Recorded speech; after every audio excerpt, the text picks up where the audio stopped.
আসলে তোমার আর আমার এখন এই বাড়িতে একসাথে থাকা প্রয়োজন, শত্রুদের ওপর 24 ঘন্টা নজর রাখার জন্য। এটা আমাদের করতেই হবে। পারবে তো? You don't sorry, just wait and watch. কাল থেকে এই সিনহা বাড়ির ইতিহাস লিখবো আমরা। হুম, জ্বালিয়ে পুড়িয়ে সব ছাড়খাড় করে দেব, কারণ এটা হলো শত্রু শত্রু খেলা। আমার মনে হয় এখন আমার যাওয়া উচিত। ভোর প্রায় হতে চলল। সব ব্যবস্থা করতে হবে কালকের জন্য। আর তুমিও রেস্ট নাও, যুদ্ধের জন্য তৈরি হতে হবে। আমি এখন আসি। যাও, কাল সকালে দেখা হচ্ছে। আর শোনো, সাবধানে যেও। হ্যাঁ। আর্য নাগ হয়ে জানালা দিয়ে বেরিয়ে গেল। শ্রাবণীও শুয়ে পড়ল। ভোর প্রায় হয়েই এসেছে, তবুও শ্রাবণী একটু ঘুমানোর চেষ্টা করলো। এদিকে আর্য দেয়াল বেয়ে নেমে এলো। এখন বাগান পেরিয়ে বেরোবে, তখনই কিছু একটা চোখে পড়লো। একটা কালো কোট পরা লোক এদিক ওদিক ভালো করে দেখে বাড়ির পিছনের গেট দিয়ে বাড়িতে ঢুকলো। ব্যাপারটা তো ঠিক লাগলো না। কি এই লোকটা পেছনের গেট দিয়ে বাড়িতে ঢুকলো? চোর তো নয় তো? না, চোর নয়। চোরেরা তো রাতে চুরি করতে আসে, আর এখন তো রাত নেই, ভোর হয়ে এসেছে। নিশ্চয়ই চোর হবে না। তবে কি এই বাড়িরই কেউ? যদি এই বাড়ির কেউ বা হয়, তাহলে সারা রাত কোথায় ছিল? আর এভাবে লুকিয়ে বাড়িতে ঢুকছে কেন? মোটেও সুবিধার না ব্যাপারটা। কাল শ্রাবণীকে বলতে হবে।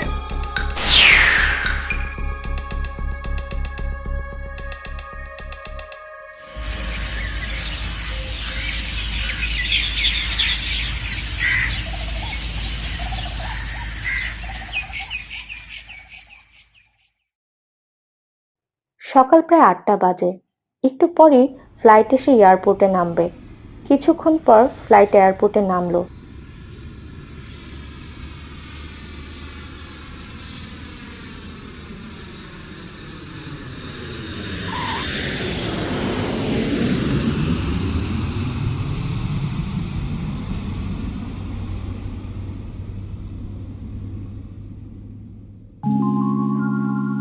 মিস্টার জয়বীর চোপড়া আর সাহিল চোপড়া বিমান থেকে নেমে এয়ারপোর্টের দিকে হাঁটছেন।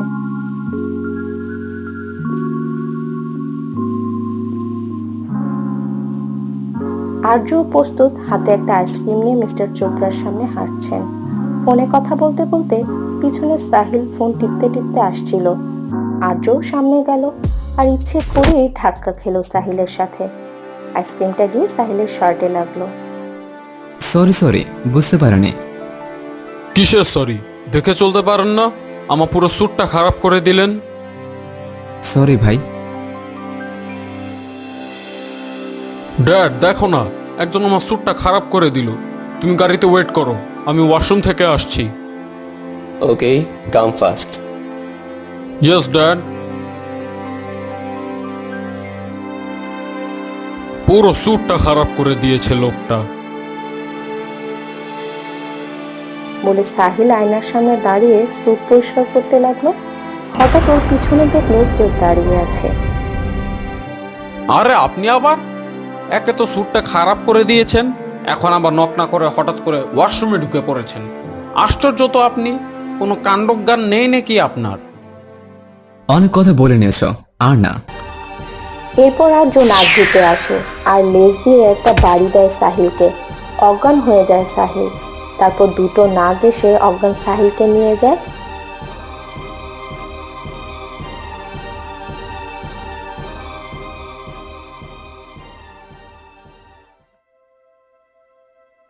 আর আর্য সাহিলের রূপে আসে। তারপর ওয়াশরুম থেকে বেরিয়ে গাড়িতে চড়ে। মিস্টার জয়বীর চোপড়া আর সাহিল রূপে আর্য আসতে থাকে সিনহা বাড়ির উদ্দেশ্যে।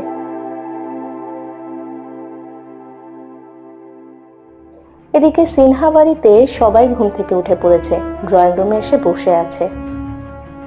কি ব্যাপার, নতুন বউ এখনো ঘুম থেকে ওঠেনি? না পিপি, ওকে তো নামতে দেখিনি। আজকালকার মেয়েরা এমনই হয়, নিয়ম কানুন ভদ্রতা বোধ কিচ্ছু নেই। আমাদের সময় তো সারা রাত জেগে আবার সকালে সবার আগে ওঠার সবার জন্য ব্রেকফাস্ট বানাতে হতো। যাকগে, বাদ দাও, সবার থেকে আর সবকিছু আশা করা যায় না। অর্ণবের নিজের পছন্দ করা বউ বলে কথা। তা চাটা কি পাওয়া যাবে নাকি? হ্যাঁ পিপি, আমি চা করে দিচ্ছি। সামায়রা, যা তোর নতুন বৌদিকে ডেকে আন। যাচ্ছি।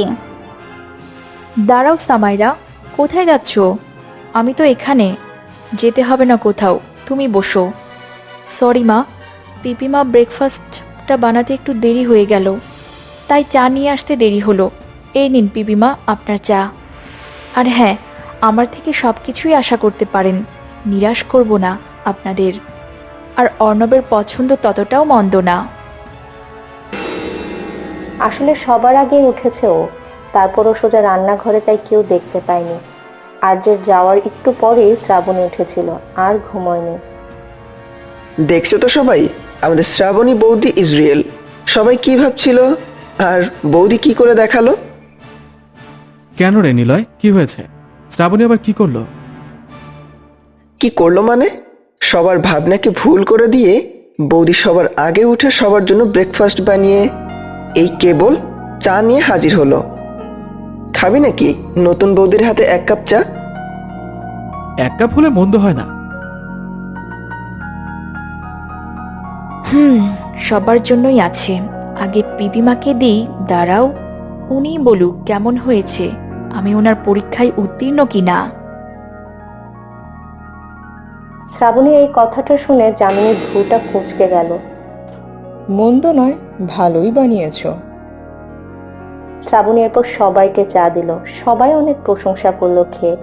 সবাই চা খেতে খেতে গল্প করছিল। মনে হয় সাহিল আর ওর বাবা এসেছে। সামাইরা, দেখতো।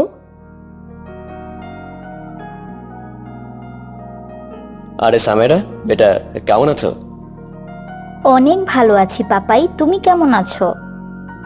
আমিও ভালো। সবাই কোথায়? ড্রয়িং রুমে আছে, তোমরা ভিতরে এসো, আমি বলছি সবাইকে। পিপিমা ঠিক বলেছো, পাপাই আর সোহিলদা এসেছে।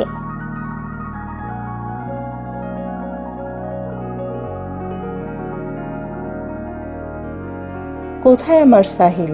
কেমন আছিস বাবা? ভেরি গুড মম, তুমি কেমন আছো? আর এই যে অর্ণবদা, আমাকে ছেড়ে বিয়ে করে নিলে, এটা কিন্তু ঠিক হলো না। আরে না ইয়ার, সবকিছু হঠাৎ করে হয়ে গেছে। তোমার কি খবর? আমার এখনো লাইফ এনজয় করার আছে ব্রো, শাদিকা লাড্ডু এখন খাবো না। Niloy, what's up man? এই তো ব্রো, অলরাইট। ওদিকে অর্ণবের বাবার সাথে জয়বীর আলাপ করছিল, তখন শ্রাবণী বলে উঠল, কথাবার্তা তো হতেই থাকবে, আপনারা অনেক জার্নি করে এসেছেন, ফ্রেশ হয়ে নিন, তারপর সবাই মিলে ব্রেকফাস্ট করা যাবে। এই বুঝি নতুন বউ? পেশিমশাই। অর্ণবদা, তোমার বউ তো দেখি বেশ সংস্কারী। বৌদি, পরিচিত হয়ে ভালো লাগলো।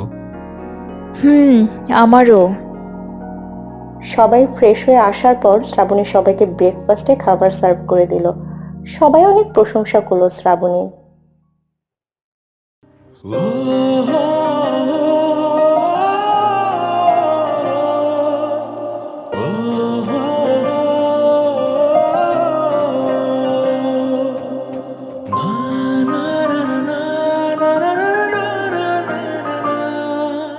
হো হো হো, এই যে শুধু কি দেখলেই হবে, নিচে তো সবাই ওয়েট করছে, তাড়াতাড়ি রেডি হও। তোমার দিক থেকে যে চোখ ফেরাতে পারছি না। গেড়ে দেব চোখটা, রেডি হও বলছি। দিলে তো রোমান্টিক মুডটাকে খারাপ করে। ঠিক আছে, রেডি হচ্ছি।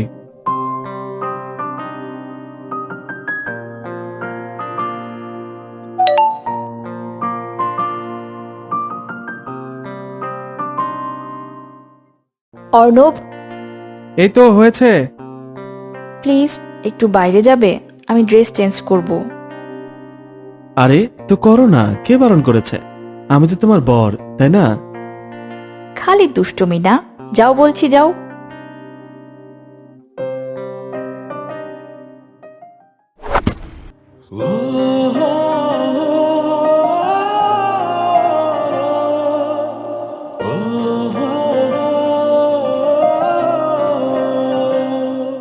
দেখলে তো, আমায় যেতে বলেছিলে আর নিজেকেই সামলাতে পারছে না, এজন্য আমি যেতে চাইনি। হয়েছে পতিদেব আমার, উদ্ধার করেছেন, এবার আসুন প্লিজ।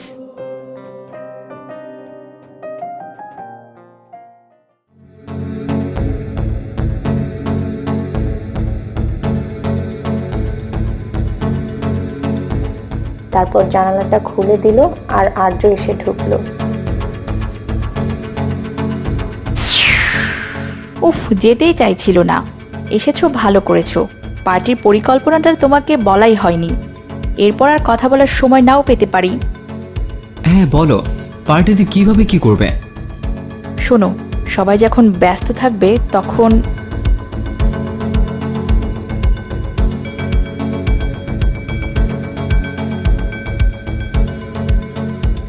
বুঝলে? ঠিক আছে, চিন্তা করো না, হয়ে যাবে।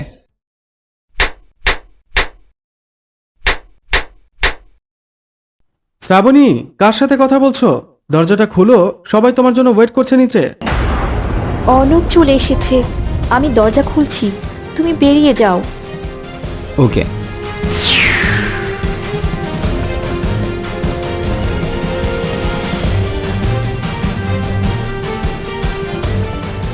এতক্ষণ লাগে দরজা খুলতে? আর কার সাথে কথা বলছিলে? আমি কথা বলার শব্দ শুনছিলাম। আরে সরি, ঐন্দ্রিলার সাথে কথা বলছিলাম ফোনে। ওকে পার্টিতে আসতে বললাম, তাই। ও আচ্ছা, তোমার হয়নি? নিচে সবাই ওয়েট করছে তো, গেস্টরা আসা শুরু করে দিয়েছে। মা তোমাকে নিচে ডাকছে। আমি তৈরি, চলো।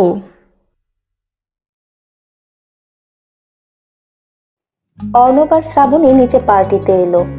গেস্টরা প্রায় সবাই এসে গেছে। তখনই ওখানে সামাইরা আর নিলয় এলো। বাহ বৌদি, আজ তো তোমাকে হেব্বি লাগছে। দা ভাই তো তোমার কাছ থেকে নড়ছেই না। কি দা ভাই, বৌদিকে চোখে চোখে রাখতেছিস তাই না? সব সময় আমার পেছনে লাগা হচ্ছে, তাই না? এখন তোমার কেসটা শ্রাবণীকে বলি। কি বলছো অর্ণব? আমাদের সামাইরার আবার কোনো কেস আছে নাকি? আছে কি বৌদি, অবশ্যই আছে। আর এজন্যই এই পেতনিটা আজও সিঙ্গেল, তাই না দা ভাই?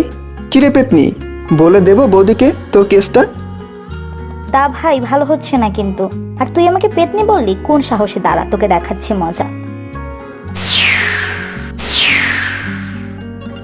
সামাইরার কেসটা কি বলো তো? আসলে ওই যে সাহিল এসছে না, সামাইরা সাহিলকে পছন্দ করে। সাহিলের প্রতি ওর একটা ফিলিংস আছে ছোটবেলা থেকে, কিন্তু সেটা সাহিল জানার আগেই ও মালয়েশিয়া যায়। আর বেচারি সামাইরারও বলা হয়ে ওঠে না। ও আচ্ছা, কিন্তু এখন তো সাহিল রূপে আর্য আছে।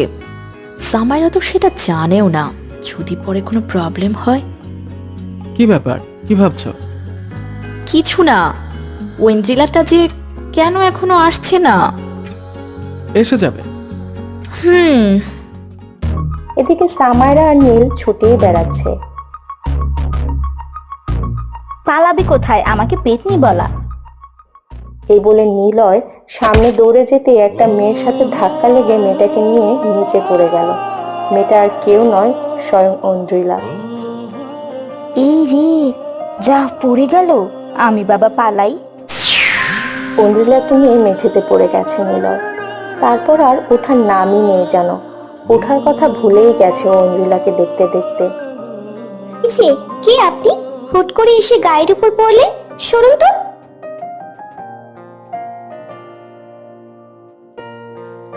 ওই, তোর এখন আসার সময় হলো? কখন থেকে আমি ওয়েট করছি। ঢেক ভাগে না, আমার সাজগোজের 12টা বাজিয়ে দিল ছেলেটা। কোথা থেকে হুট করে এসে গায়ে পড়লো? কে তোর গায়ে পড়লো? সরি, আসলে আমার বোনের সাথে দুষ্টুমি করতে গিয়ে তাড়া খেয়ে আপনার সাথে ধাক্কা লেগে পড়ে গেছি। প্লিজ কিছু মনে করবেন না, সরি। আচ্ছা ঠিক আছে, অত সরি বলতে হবে না। ও, নীলের সাথে ধাক্কা লেগেছিল, ও বুঝতে পারেনি। এ নিয়েও নীল এ হলো আমার বেস্টু ঐন্দ্রিলা, আর ঐন্দ্রিলা ও হচ্ছে নীল আমার একমাত্র দেবর। ও আচ্ছা, তোরা কথা বল, আমি দেখি অর্ণব কোথায় গেল। বাবা পরেটা তো খোঁজ। যা যা, বান্ধবীকে তো ভুলেই যাবি এখন। ধ্যাত পাগলি। এই ওয়েটার, এদিকে একটু এসো। অন্দ্রিলা, কি নেবেন বলুন? কোল্ড ড্রিঙ্ক নাকি অন্য কিছু? নো নো থ্যাঙ্কস, কিচ্ছু লাগবে না, এত ব্যস্ত হবেন না। আচ্ছা ঠিক আছে। বাই দ্য ওয়ে, নীল কালারে কিন্তু আপনাকে দারুণ লাগছে। Oh really? Hmm. Kindly everybody listen to me. পার্টিটা ঠিক নাচ গান ছাড়া জমে না, রাইট? এই জন্য এবার হবে কাপল ড্যান্স। আমাদের নাচে অবশ্যই জয়েন করতে হবে নতুন বর আর বউকে। এছাড়া আপনারাও আপনার পার্টনারের সাথে জয়েন করতে পারেন। অর্ণবদা, শ্রাবণী বৌদি, প্লিজ ফ্লোরে চলে এসো, আর বাকি কাপড়ও চলে আসুন। এই সামারাটাও না আগে না বলে নাম অ্যানাউন্সমেন্ট করে দিল। ঠিক আছে, চলো ফ্লোরে, এখন না গিয়ে আর উপায় নেই।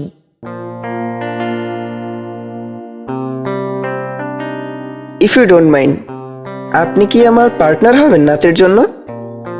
হোয়াই নট, চলুন। এরপর সামায়রা গান প্লে করলো আর সব কাপলরা নাচতে আরম্ভ করলো। শ্রাবণী, অর্ণব, নীল, অন্দ্রিলা নাচছিল ফ্লোরে। এদিকে সাহিল রূপে আর্য তখন শ্রাবণীকে মেসেজ করলো। ফোনে মেসেজ আসতেই শ্রাবণী মেসেজ পড়ার জন্য নিজের হাতের আংটিটা ইচ্ছে করেই মেঝেতে ফেলে বলল, অর্ণব, আমার আংটিটা নিচে কোথায় পড়ে গেল, একটু দেখো না। অর্ণব আংটিটা খোঁজার জন্য এদিক ওদিক দেখছিল। সেই সুযোগে শ্রাবণী মেসেজটা পড়ল। আমি জয়বীরকে এখান থেকে সরাচ্ছি, তুমি রেডি থাকো, এরপর তোমার পালা। চিন্তা করো না, আমি তৈরি। তুমি কাজটা ঠিকঠাক করে এখানে এসো। নকল সাহিল ওর বাবাকে ফোন করলো। হ্যালো ড্যাড, একটা প্রবলেম পড়েছে, প্লিজ ছাদে আসো। বলেই ফোনটা কেটে দিল, জয়বীরকে কিছু বলার সুযোগ না দিয়ে। আরে এই ছেলেটা কখন যে কি করে! এই বলে উনি ছাদের দিকে গেলেন। এদিকে আর্য তখনই পার্টি রুমের আলো নিভিয়ে দিল। সবাই চেঁচামেচি করছে লাইটের কি হলো বলে। শ্রাবণী এই সুযোগে ওখান থেকে বেরিয়ে গেল, আর আর্য শ্রাবণীর রূপ নিয়ে অর্ণবের পাশে এসে দাঁড়ালো। এই লাইটটার আবার কি হলো? বুঝতে পারছি না। ওদিকে মিস্টার জয়বীর চোপড়া ছাদে এসে সাহিলকে খুঁজছেন। সাহিল, সাহিল কোথায় তুমি? আমায় হঠাৎ এখানে আসতে বললে কেন সাহিল?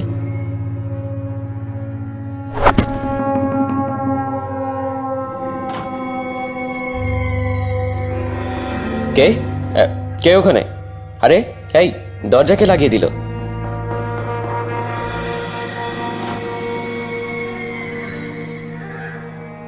আমি। এ কি, তুমি এখানে কখন এলে? পার্টি ছেড়ে আর দরজাটাই বন্ধ করে দিলে কেন? পুরনো হিসাব চুকাতে এসেছি। মানে? মানে তোকে মারতে এসেছি, আমি তোর জমদূত। এসব কি আবল তাবল বকছো তুমি? মাথা ঠিক আছে তো, নাকি মদ খেয়ে এসে এখানে বাতলামি করছো? দাঁড়াও, আমি নিচে গিয়ে তোমার শ্বশুর রিহানের কাছে কমপ্লেন করব। যেতে দিলে তবে তো যাবি। শ্রাবণী নাগিন রূপে এলো। ওর কোমরের নিচ থেকে সাপ হয়ে গেল। চোখের মণিগুলো নীল বর্ণ ধারণ করলো। গায়ের ত্বকে সোনালি আঁশ ভেসে উঠল। তারপর নিজের লেজ দিয়ে জয়বীরকে পেঁচিয়ে ধরল। জয়বীর ভয়ে কাঁপতে লাগলো। তুমি নাগিন? হ্যাঁ, আমি নাগিন, তোর মৃত্যুদূত। আমাকে কেন মারছো? আমি তোমার কি ক্ষতি করেছি? আমাকে ছেড়ে দাও। কি ক্ষতি করেছিস? মানে ভুলে গেলে নাকি এত তাড়াতাড়ি সব? হ্যাঁ, আমার থেকে আমার ভালোবাসা আবিরকে কেড়ে নিয়েছিস। আমার প্রাণের চেয়েও প্রিয়জন, আমার বন্ধুদের মারিসনি আমার চোখের সামনে। তুই তো আমারও জীবন নিয়েছিলি, তুই আর ওই যামিনী। মনে পড়ে আজ থেকে কয়েক বছর আগে নাগলোকের সামনে ঘটা ঘটনাগুলো? আমাকে ক্ষমা করে দাও, আমার ভুল হয়ে গেছে। আসলে আমি তো তোমাদের মারতে চাইনি, আমি শুধু জামিনীর কথা এসব করেছি। তুমি কি যা ইচ্ছা করো, আমাকে ছেড়ে দাও। আমি তোমার কাছে হাত জোর করে ক্ষমা চাচ্ছি। ঠিক আছে, আগে আমার কিছু প্রশ্নের উত্তর দে।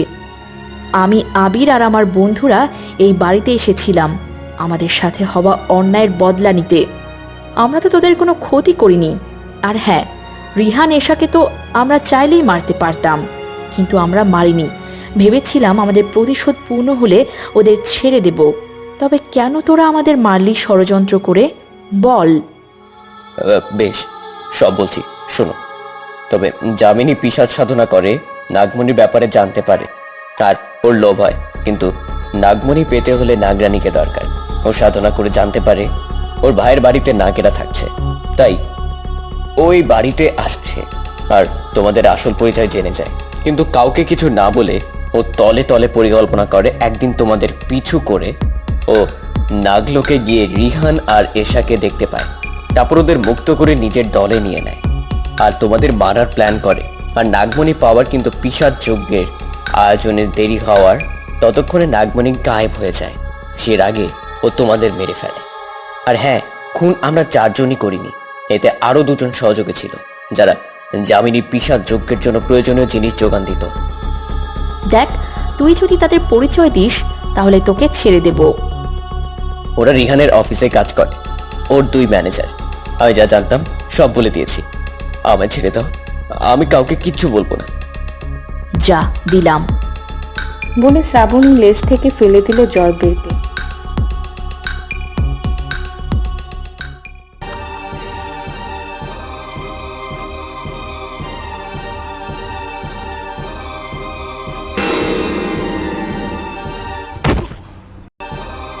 কি ভেবেছিলি তোকে ছেড়ে দেব? আরে তোর থেকে সবটা জানার জন্য অভিনয় করলাম। আর ছেড়ে দেবই বা কেন? যেই পাপ করেছিস তোরা, তার কোনো ক্ষমা হয় না। মৃত্যুই তোদের একমাত্র শাস্তি। এক এক করে সবাইকে মারবো, কাউকে ছাড়বো না, কাউকে না। শ্রাবণী জয়বীরের লাশটা তুলে ছাদ থেকে নিচে ফেলে দিল। এরপর তাড়াতাড়ি করে ছাদ থেকে নেমে এলো। সিঁড়ি থেকে দেখলো এখনো লাইট আসেনি। আর্যকে মেসেজ করে সরে যেতে বলে শ্রাবণী। এরপর অর্ণবের পাশে এসে দাঁড়ালো, আর আর্য আবার সাহিলের রূপে এসে সরে দাঁড়ালো। ঠিক তখনই লাইট জ্বলে উঠল। অবশেষে লাইটটা এলো। তারটা কিভাবে যেন পুড়ে কেটে গিয়েছিল, তাই এত দেরি হলো। আর ভয় পাবেন না, লাইট চলে এসেছে। আসলে আমি অন্ধকারে খুব ভয় পাই, তাই আপনাকে ওভাবে জড়িয়ে ধরেছিলাম। না না, কিছু মনে করবো কেন? আপনি চাইলে সারা জীবন এভাবে আমাকে জড়িয়ে থাকতে পারেন। ইস, কি যে বলেন না আপনি। অন্ধ্রিলা লজ্জায় লাল হয়ে গেছে। এদিকে সামাইরা সাহিলের কাছে গেল। এই অন্ধকারের মধ্যে এতক্ষণ কোথায় ছিলে সাহিল? এই তো এখানেই ছিলাম। ওহ আচ্ছা, আমি দেখলাম না তো, তাই বললাম। ঠিক তখনই ওয়াচম্যান হাঁপাতে হাঁপাতে পার্টিতে এলো আর বলল, আমি গার্ড দিচ্ছিলাম, তখন বাগানে ধপাস করে পড়ার একটা আওয়াজ হয়। আমি ছুটে সেখানে যাই আর দেখি একটা লাশ পড়ে আছে। আপনারা সবাই তাড়াতাড়ি আসুন। সবাই ওয়াচম্যানের কথা শুনে দ্রুত ছুটে এলো বাগানে। অর্ণব লাশের কাছে গিয়ে দেখলো লাশটা কার। আরে, এটা তো জয়বীর আঙ্কেলের লাশ। না, এটা হতে পারে না। কে মারলো ড্যাডকে? ড্যাড, কথা বলো ড্যাড। বলে কাঁদতে লাগলো সাহিল। সবাই হতবাক, কে এমন নৃশংসভাবে মারল জয়বীরকে। জামানি ও স্বামীর লাশ দেখে জ্ঞান হারিয়ে ফেলে। অর্ণব পুলিশকে ফোন করে। কিছুক্ষণের মধ্যেই পুলিশ হাজির হয় ঘটনাস্থলে। রিপোর্ট আসার আগে ওনারা কিছুই বলতে পারবেন না কিভাবে মৃত্যু হলো। পুলিশ সবাইকে জিজ্ঞাসাবাদ করে চলে গেলেন। পুলিশ লাশ নিয়ে যায় পোস্টমর্টমের জন্য। হঠাৎ যেন পুরো বাড়িতে শোকের ছায়া নেমে এলো। সবার অনেক মন খারাপ। আজ অর্ণব আর শ্রাবণীর ফুলসজ্জা, আর এটা বিয়ের একটা নিয়মের মধ্যেই পড়ে। যতই সবার মন খারাপ থাক, নিয়ম তো মানতেই হবে, না হলে আরো অমঙ্গল হবে। তাই অর্ণবের মা জোর করে ফুলসজ্জার আয়োজন করলেন। ফুলসজ্জার কথা শুনে আর্যের একটা গুরুত্বপূর্ণ কথা মনে পড়ে গেল, যেই কথাটা এখন শ্রাবণীকে বলা দরকার, না হলে খুব বড় বিপদ হয়ে যেতে পারে। এদিকে সামাইরা আর অন্দ্রিলা শ্রাবণীকে সাজাচ্ছে, এজন্য শ্রাবণীর কাছে যেতেও পারছে না আর্য। শ্রাবণীর ফোনটাও বন্ধ, হয়তো চার্জ নেই। তাই আর্য ভাবলো যে করেই হোক কথাটা বলতেই হবে শ্রাবণীকে। তাই ও ভাবলো সাপ হয়ে ওর ঘরে ঢুকে কোনোভাবে ইশারা করবে শ্রাবণীকে। যেই ভাবা সেই কাজ। আর্য না খাওয়ার জন্য কেবল বসতেই কে যেন ওর পিঠে হাত রাখলো। আর্য অনেকটা ঘাবড়ে গেল। কে হতে পারে ভাবছিল তখন। আরে সাহিল, এখানে বসে কি করছো? না মানে আমার ফোনটা পড়ে গেছিল হাত থেকে, তাই তোলার জন্য বসেছিলাম। ও আচ্ছা, আমি জানি তোমার মনের ভেতর এখন কি চলছে। তোমার মনটা অনেক খারাপ, তাই না? দেখো, আঙ্কেল তো আর ফিরবে না, যা হবার তা তো হয়ে গিয়েছে। তবে চিন্তা করো না, পুলিশ ঠিক এই খুনের রহস্য খুঁজে বের করবে। তোমার মন ভালো করার একটা উপায় আছে আমার কাছে। চলো আমার ঘরে, একটু গল্প করি সবাই মিলে। তোমাদের ডিস্টার্ব হবে না তো? আরে না ভাই, চলো। শ্রাবণীর শ্বাস শেষ করে সামাইরা আর ঐন্দ্রিলা বেরিয়ে এলো। তখনই অর্ণব সাহিলকে নিয়ে ওদের ঘরে শ্রাবণীর কাছে গেল। এই দেখো শ্রাবণী, কাকে নিয়ে এসেছি। আরে সাহিল ভাই, আপনি আসুন আসুন। মন খারাপ করেছিল, তাই ভাবলাম আমাদের সাথে একটু গল্প করলে যদি মন ভালো হয়। খুব ভালো করেছো নিয়ে এসে। আমি আসতে চাইছিলাম না, অর্ণব জোর করলো তাই এলাম।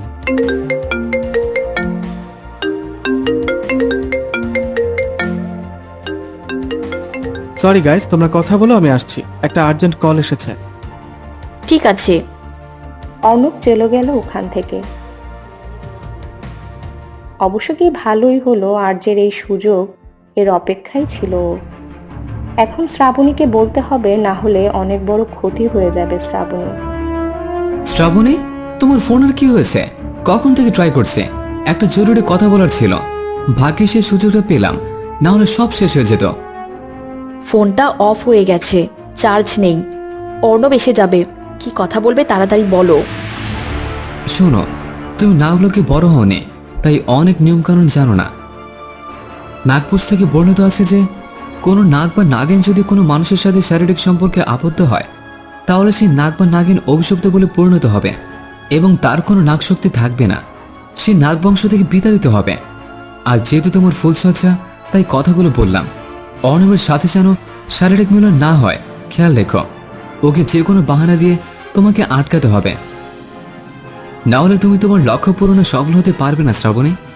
তোমাকে অনেক সাবধান আর সতর্ক থাকতে হবে। আমি কিছুতেই আমার লক্ষ্য ব্যর্থ হতে দেব না। এর জন্য আমায় যা করতে হবে আমি তাই করব। তুমি চিন্তা করো না, অর্ণবকে আমি আমার কাছে আসতে দেব না। তুমি নিশ্চিত থাকো। হ্যাঁ সাহিল, তুমি একদম নিশ্চিন্তে থাকো।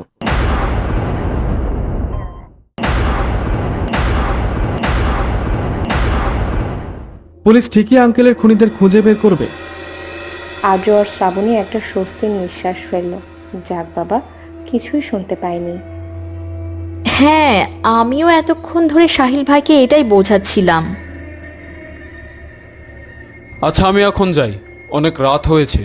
এমনিতেই তোমাদের অনেকটা ডিস্টার্ব করলাম। আরে না না, ইটস ওকে। আর একটু থেকে যেতে, আমার সাথে তো গল্পই হলো না। সাহিল বেরিয়ে গেল অর্ণবের ঘর থেকে।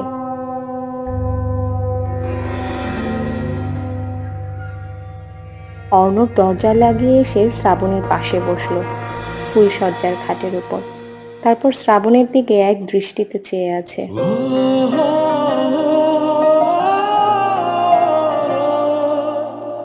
কি দেখছো এভাবে?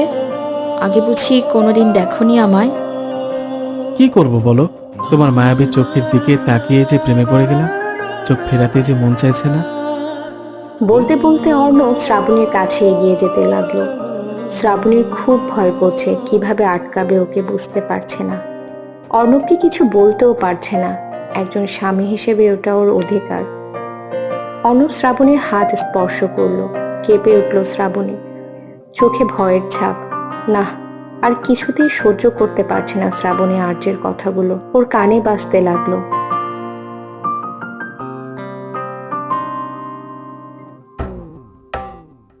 নিজের হাত দুটো শক্ত করে অর্ণবকে নিজের শরীরের উপর থেকে ধাক্কা মেরে সরিয়ে দিল শ্রাবণী।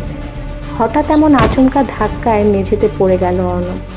শ্রাবণীর দিকে চেয়ে আছে ও, আর শ্রাবণী উঠে গিয়ে জানালার গ্রিল ধরে দাঁড়ালো।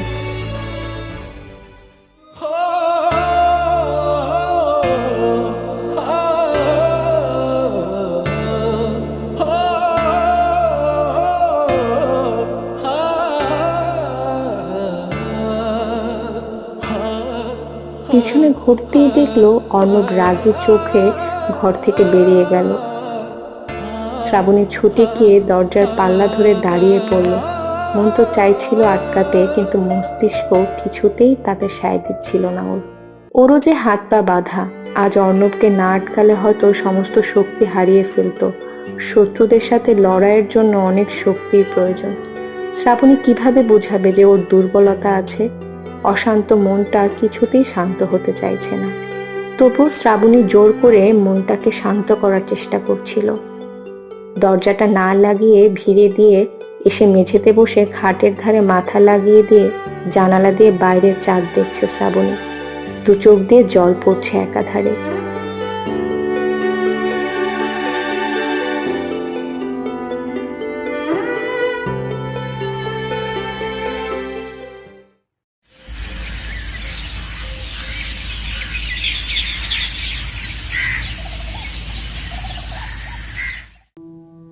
শ্রাবণের চোখটা কখন লেগে গেছিল বুঝতেই পারেনি। সকালে সূর্যের আলো জানালা দিয়ে এসে চোখে মুখে পড়তেই ঘুম ভেঙে গেল শ্রাবণীর।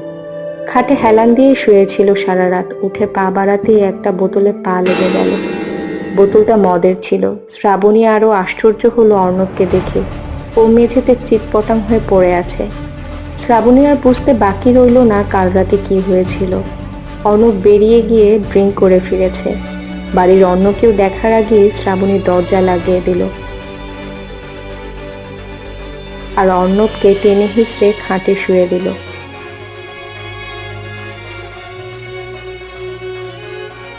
আর হুইস্কির বোতলটা খাটের নিচে লুকিয়ে রাখলো।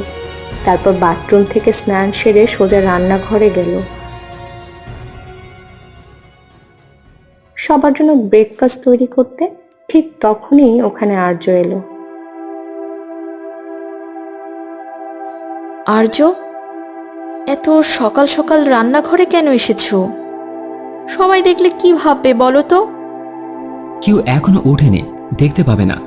আসলে কাল সারা রাত টেনশনে ঘুম হয়নি। তুমি সবটা সামলে নিতে পেরেছো তো? হ্যাঁ, আমি সবটা সামলে নিয়েছি, চিন্তা করো না। শোনো, কালকে জয়বীর এর থেকে আরেকটা সত্য জানতে পেরেছি। খুনি 4 জন ছিল না, খুনি ছিল 6 জন। ওই জামিনীর সমস্ত কাজে হেল্প করত 2 জন লোক। ওরাও এই খুনে সহায়তা করেছিল, তাই আমি ওদেরকেও ছাড়বো না। তুমি এক কাজ করো, আজ রিহান সিনহার অফিসে গিয়ে ওই 2 খুনির সমস্ত ডিটেলস কালেক্ট করো। ওরা রিহান সিনহার অফিসে ম্যানেজার পোস্টে কাজ করে। ওরা কখন কি করে, কোথায় যায়, সব ডিটেলস আমার চাই। কি সব ডিটেলস এনে দিতে পারবে তো? পারবো, তুমি কোনো চিন্তা করো না। ঠিক তখনই শ্রাবণীও কারো পায়ের আওয়াজ পেল। কেউ এই রান্নাঘরের দিকেই আসছে। সর্বনাশ, কি হবে এখন? আর্য তাড়াতাড়ি সাপ হয়ে রান্নাঘরের উপর তাকের পিছনে লুকালো। তখনই মিসেস সিনহা প্রবেশ করলেন। ব্রেকফাস্ট তৈরি হয়েছে নাকি আমার কোনো হেল্প লাগবে? না মা, এই তো হয়ে গেছে প্রায়। আপনি গিয়ে বসুন, আমি চা নিয়ে আসছি। আর শোনো, আজ বাড়িতে কোনো আমিষ রান্না হবে না, সব নিরামিষ, বুঝলে? জি মা, বুঝেছি।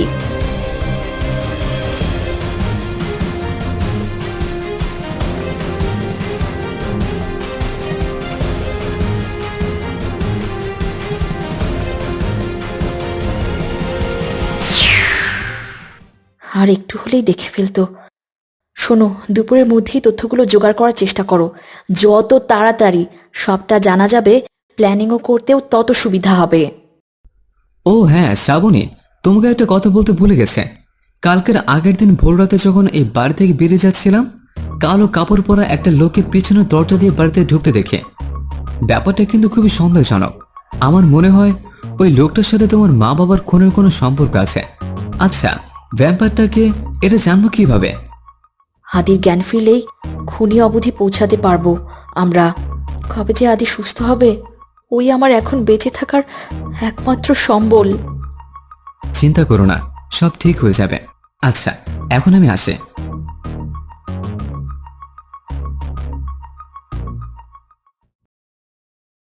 সবাই ব্রেকফাস্ট করার পর অর্ণব শ্রাবণীকে রুমে ডাকলো। শ্রাবণী তাড়াতাড়ি হাতের কাজ সেরে রুমে গেল। কেবল রুমে পা বাড়াতেই অর্ণব ওকে হ্যাচকা টান দিল আর শ্রাবণী খাটের উপর পড়ে গেল। অর্ণব দরজা লাগিয়ে এসে শ্রাবণীকে বলল, সাহিলের সাথে রান্নাঘরে চুপি চুপি এত কি কথা হচ্ছিল? সাহিলের সাথে কখন? কোনো কথা হয়নি তো। তুমি এরকম ব্যবহার করছো কেন আমার সাথে? বিয়ের একদিন যেতে না যেতেই এত পরিবর্তন আশা করিনি তোমার থেকে। আবার মিথ্যে বলছিস তুই? আমি নিজের চোখে সকালে দেখেছি। আমাকে তো নিজের কাছে ঘেঁষতে দিস না, আর ওর সাথে এত কিসের ঘষা মাজা তোর? ছি, এসব কি বাজে কথা বলছো তুমি? আগে তো এরকম করতে না। কাল রাত থেকে কি হয়েছে তোমার? নেশা কি এখনো কাটেনি? আগে বল, ওর সাথে কি কথা বলছিলি? বলেই অর্ণব শ্রাবণীর হাত চেপে ধরল নৃশংসভাবে। অনেক ব্যথা পেল শ্রাবণী। আহ, লাগছে, ছাড়ো আমায়। আমি ধরলে তো তোর লাগবেই। আসলে তুই আমাকে তোর কাছে আসতে দিতে চাস না। ঠিক আছে, থাক তুই, আমি যাচ্ছি এখান থেকে। এই বলেই অর্ণব শ্রাবণীকে ধাক্কা মারল আর শ্রাবণীর পিঠ টেবিলের কোনায় লেগে কেটে গেল।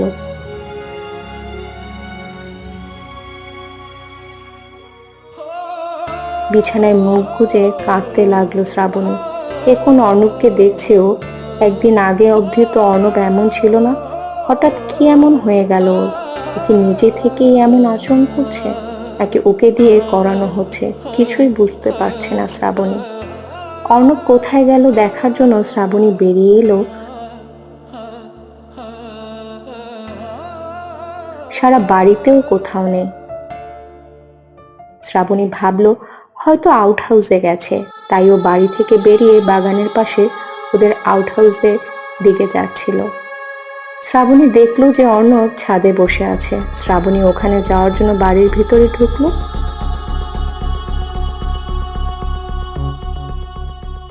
ছাদে ওঠার জন্য কেবল সিঁড়িতে এক পা দিয়েছে, ঠিক তখনই শ্রাবণীর নাকে একটা পোড়া পোড়া গন্ধ এলো। পোড়া পোড়া বলতে পুজো বা যজ্ঞের উদ্দেশ্যে যে ঘি ঢালা আগুন জ্বালানো হয় তেমনই একটা গন্ধ। শ্রাবণী ভাবছে এই বাড়িতে কেউ না কেউ থাকেই। গেস্টদের জন্য তৈরি করা হয়েছিল, এই বাড়িতে আবার যজ্ঞ করবে কে? শ্রাবণী ব্যাপারটা অস্বাভাবিক মনে হলো, তাই ও চেক করার জন্য যেদিক থেকে গন্ধটা আসছিল ওদিকে এগিয়ে যেতে লাগলো। শ্রাবণী দেখলো একটা ঘর থেকে খুব জোরালোভাবে গন্ধটা আসছে। শ্রাবণী দেখার জন্য কেবল দরজা খুলতে যাবে, ঠিক তখনই কেউ ওর ঘাড়ে হাত রাখলো।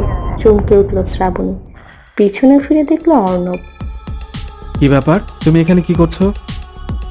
না, মানে তোমাকে খুঁজতে এসেছিলাম। আমি তো ছাদে ছিলাম, সেটা তো এই বাড়িতে ঢোকার সময় দেখতে পাওয়ার কথা। শ্রাবণী কি উত্তর দেবে ভেবে পাচ্ছে না।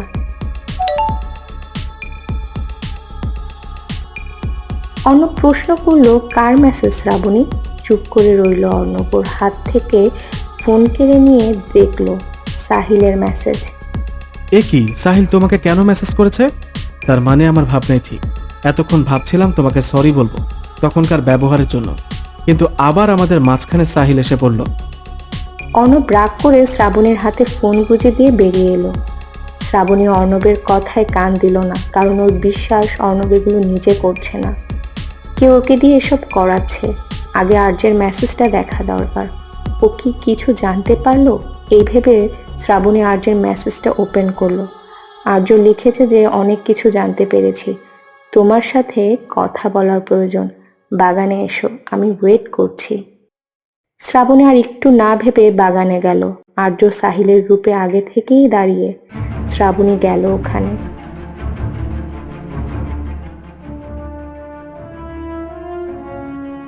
কি জানতে পারলে বলো? অনেক কিছুই। ওই দুই খুনির নাম হলো হিমাংশু আর রতন। ওরা আজ রাতে কোম্পানির একটা কাজে লাগানোতে যাচ্ছে। শুধু ওরা দুজনেই। আজ রাতই ওদের শেষ রাত। 2 নং প্রতিশোধ আজ রাতেই হবে। আর আজ আমার সাথে তুমিও থাকবে। লখনৌ যাওয়ার পথেই মরবে ওরা। কিন্তু অর্ণবকে ম্যানেজ করবে কিভাবে? ওটা আমার উপর ছেড়ে দাও। এখন আসি। শ্রাবণী খেয়াল করেনি কেউ একজন জানালা দিয়ে ওকে আর আর্য মানে সাহিলকে দেখে নিয়েছে। শ্রাবণী ঘরে এলো, পিঠের ক্ষতটা জ্বালা করছে খুব। সকালে অর্ণবের ধাক্কা দেওয়াতে টেবিলের কোণা লেগে অনেকটা কেটে গেছে, কিন্তু কিছুতেই ক্ষতটা হাতের নাগালে পাচ্ছে না। তখনই কেউ একটা এসে বাম নিয়ে ক্ষতটাতে লাগিয়ে দিচ্ছিল।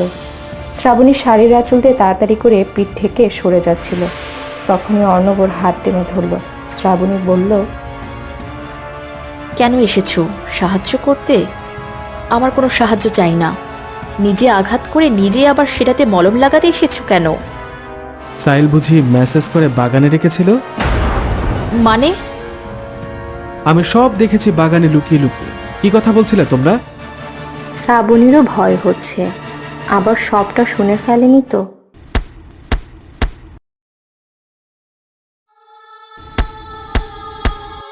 আরে দা ভাই, দরজা খোল, নিচে আয় তাড়াতাড়ি, পুলিশ এসেছে জয়বীর আঙ্কেলের পোস্টমর্টম রিপোর্ট নিয়ে। দাঁড়াও, খুলছি।